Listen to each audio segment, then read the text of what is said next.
और ये तस्वीर आप देख रहे हैं जहां पर प्रधानमंत्री नरेंद्र मोदी ने यहां पर संबोधित किया है। モディノミクスです。モディさんが2001年に大地震で荒廃した、グジャラート州の首相になられて、ものすごいスピードで改革をされて大成功を収めました。この同じことをインドという大きな国でできるのかどうか、世界の期待が高まっています。スピーチの中でも言われましたけれども、モディさんは「Come Make in India」とおっしゃってますが、一体どんな業種に来ていただきたいんでしょうか。モディさんはお若い時に駅の前でお茶を売ってたと聞きました。小さい個人商店がたくさんあります。どうでしょうか。製造業は歓迎するけれども、大規模な小売業は来てほしくないと思ってるんじゃないかなという方もいます。本当でしょうか。また規制緩和をなさるとおっしゃいましたが、州政府、土地の所有者、労働組合、流通業者、そしてお茶を売ってるちっちゃい方々もそうだと思います。反対される方がいっぱいいると思います。どうやって進めていかれますか。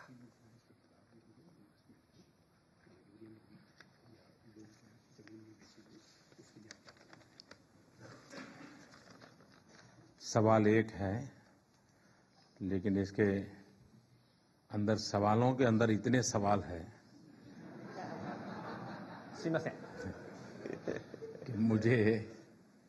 मैं शायद 1 घंटे भर बोलता रहूं तो भी कम पड़ जाएगा।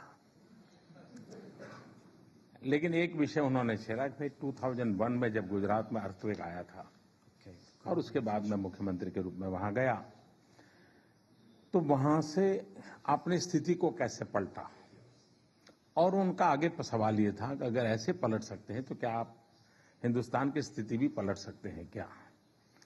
तीसरा सवाल उन्होंने पूछा कि आप छोटे लोगों को ही चाहते हैं क्या, बड़े लोग नहीं चाहते क्या। तो कई वैरायटीज ऑफ चीजें उन्होंने मुझे पूछी है। ये बात सही है कि गुजरात में एक भयंकर भूकंप के बाद मेरे जिम्मे एक बहुत बड़ा काम आया था, लेकिन मेरा अप्रोच था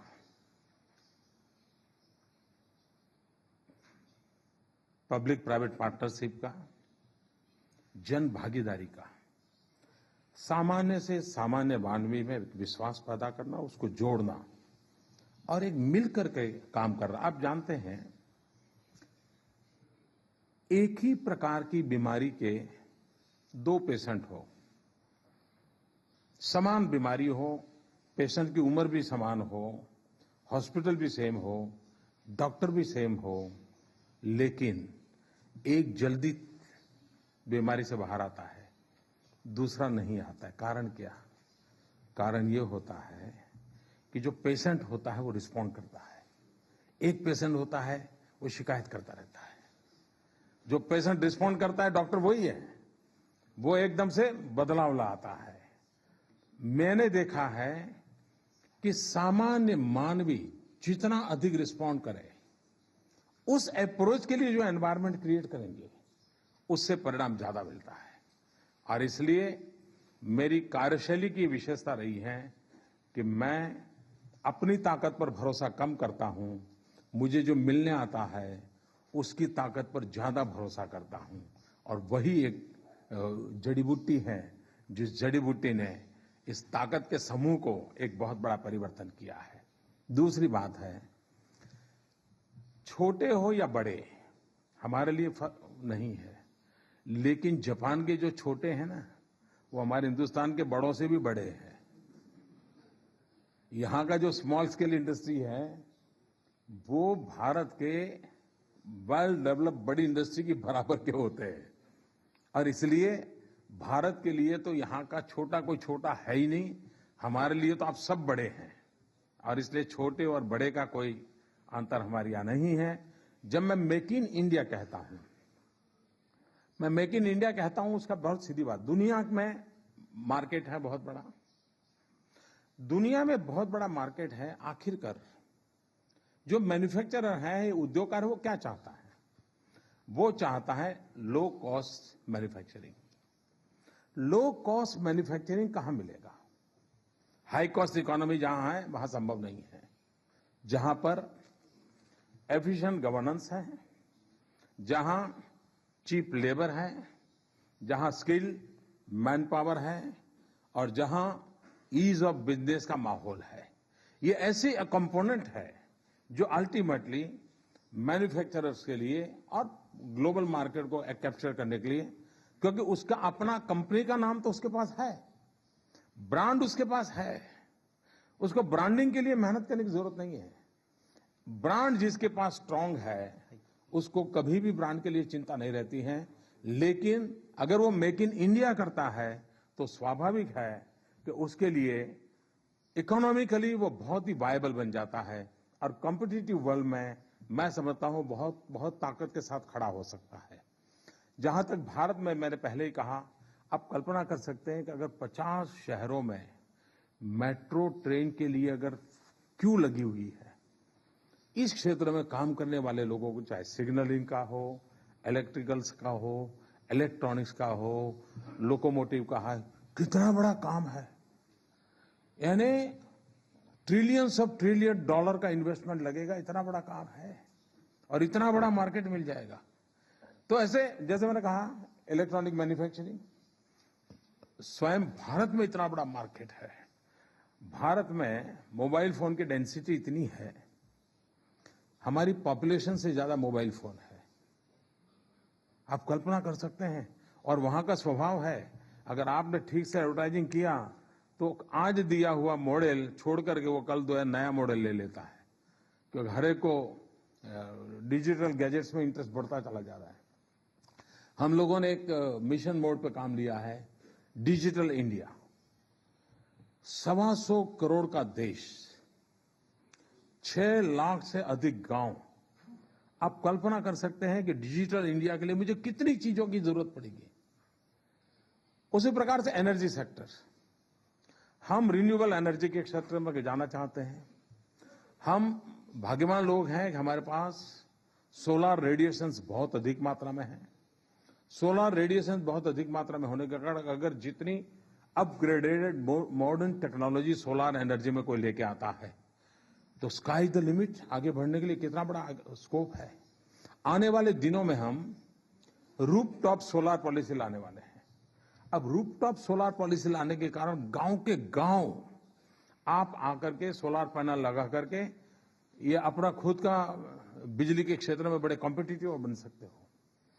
तो कोई ऐसा क्षेत्र नहीं है कि जहां पर विकास की कोई संभावनाएं न पड़ी हो। और इसलिए मैं पूरा लिस्ट बनाने जाऊंगा तो बहुत बड़ा लंबा लिस्ट हो जाएगा, लेकिन मैं मानता हूं एक बहुत बड़ा काम स्किल इंडिया, हमारी कल्पना है स्किल इंडिया। मैंने देखा है कि हाँ, स्किल डेवलपमेंट के लिए काफी काम हुआ है।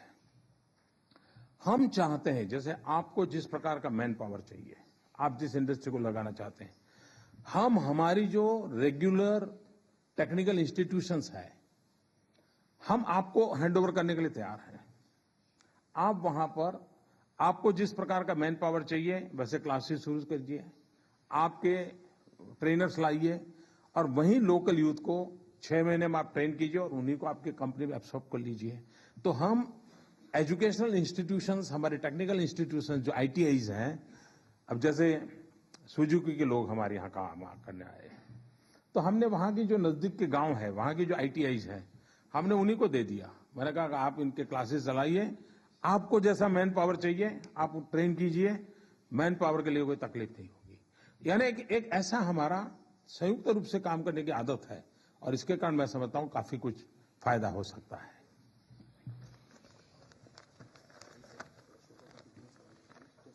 たくさんの質問にたくさんお答えいただきましてありがとうございました。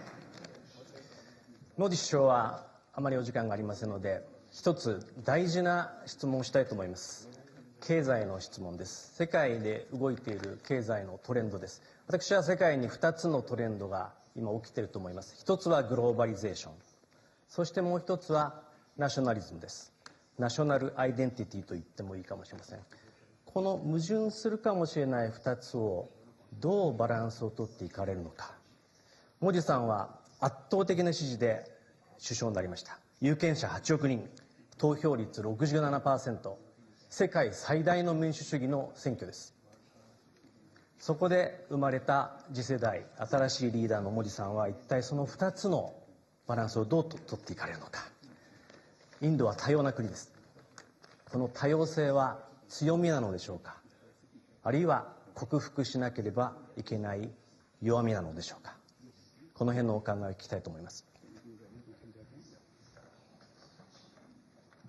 मैं समझता हूं कि उन्होंने इतने सवाल पूछे हैं कि यहाँ की यूनिवर्सिटी के एक एक विद्यार्थी को पीएचडी करना पड़े।